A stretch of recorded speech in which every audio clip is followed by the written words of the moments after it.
So the Ethereum Pectra upgrade has gone live, which is an absolutely huge deal for the markets. We also had the FOMC meeting come through today, so we're going to go over that. But first, let's hear from Secretary Scott Bessent, see what he has to say about stablecoins and U.S. treasuries. And also, that digital assets are an important source of innovation that will drive that can drive usage of the U.S. dollar around the world, as with stablecoin legislation. There is speculation that there may be up to $2 trillion of demand over the next few years for U.S. government securities from digital assets. Okay, so basically, he's reiterating what we heard him talk about back, I believe it was January when the president, he first got in, and then Treasury Secretary and David Sachs had come out and saying that, we're going to use stable coins to increase dollar dominance around the world, and we're going to increase a lot of demand for our U.S. treasuries because you have to use U.S. treasuries to back the value of stable coins. So I think what we're going to end up seeing going forward is we're going to see a similar dynamic with Ethereum as we do with the PetroDollar, how global oil trade is basically pegged with the U.S. dollars, where the most amount of the trade occurs. And I think they're going to do the same thing with Ethereum and stablecoins. So we're going to end up having this Ether dollar type of dynamic where the U.S. dollar is the most dominant stablecoin on the platform. And we can take a look over here at rwa.xyz, and we can see what the trend is right now. And right now we have 6.7 billion worth of tokenized U.S. treasuries, and you can see the overwhelming dominant platform is Ethereum. I mean, it doesn't even come close. The closest competitor is Stellar, and they've got basically 5 trillion. So overwhelmingly, it's Ethereum. And so I expect that we're going to end up seeing 2 trillion here on Ethereum very quickly. And so why is that? Why is it Ethereum? Well, there's a couple of reasons. One has to do with Ethereum's decentralized security. These financial institutions want to have their tokenized assets on the absolute most secure platform. There are no network outages. There are no massive core bugs that happen on Ethereum. The developer teams are extremely diligent in going through rigorous testnet to make sure that all the bugs get worked out before they do any upgrades. When you're dealing with essentially what's going to become a multi-trillion-dollar asset, you can't take any chances. So you have to do extremely good testing, make sure the network is functional. But also it comes down to the first mover's advantage. In marketing, nobody remembers who's second.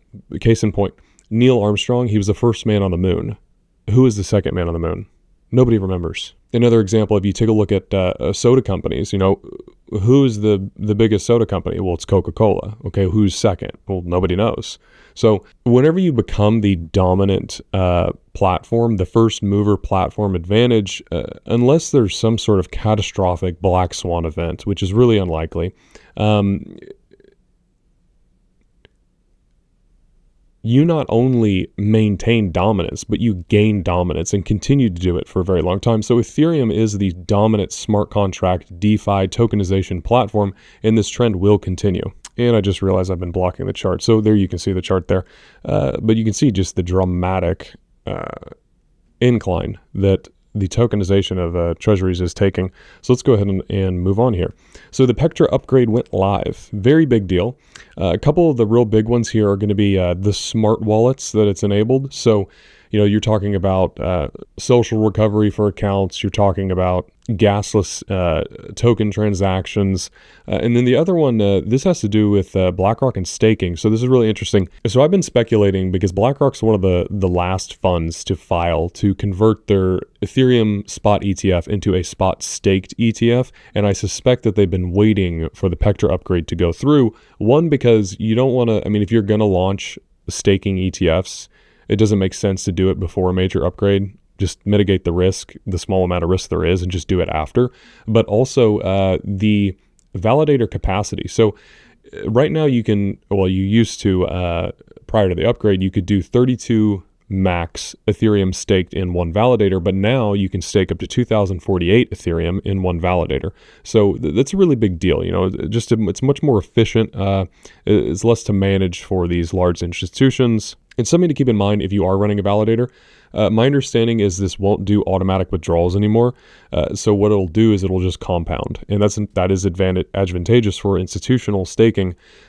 So basically the number will just keep going up within your staking node, and it'll continue to compound on itself. So that's great news. So the other bit here has to do with higher layer 2 transactions per second. So basically Ethereum is scaling with this upgrade. Don't let anybody tell you different. So you've got higher, I believe they raised the blob capacity from 3 blobs to 6 within this upgrade.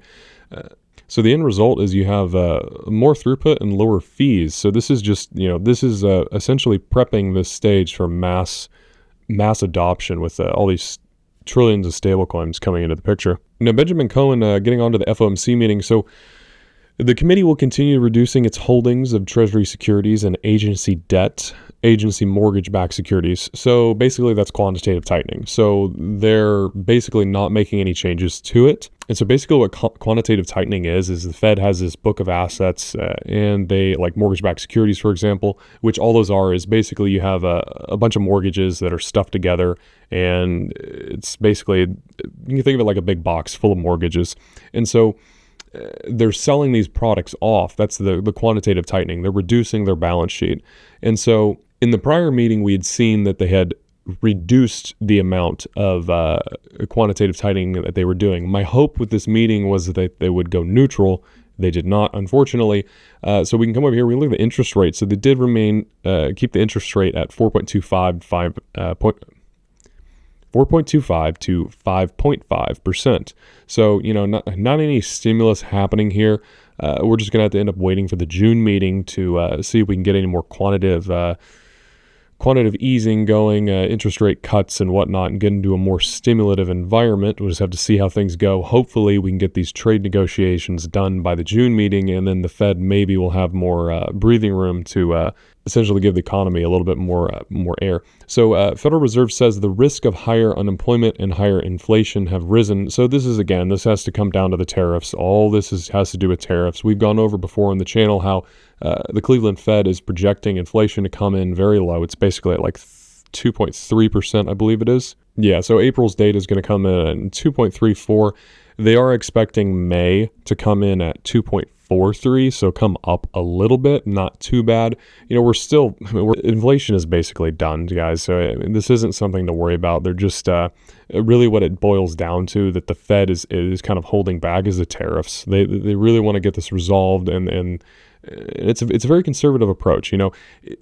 You have this essentially this president that has pumped out these massive tariffs, and there's a lot of fear that is surrounded by that, because this level of tariffs, there's no question, if you have 100% of tariffs on products, that it would become more expensive. So the Fed is rightfully nervous about that situation. But I am hopeful that we are seeing progress. So hopefully they get this resolved and we can all move forward. So I think that pretty much wraps up today's episode. Y'all have any questions, drop in the comment section down below, and I'll see y'all next time.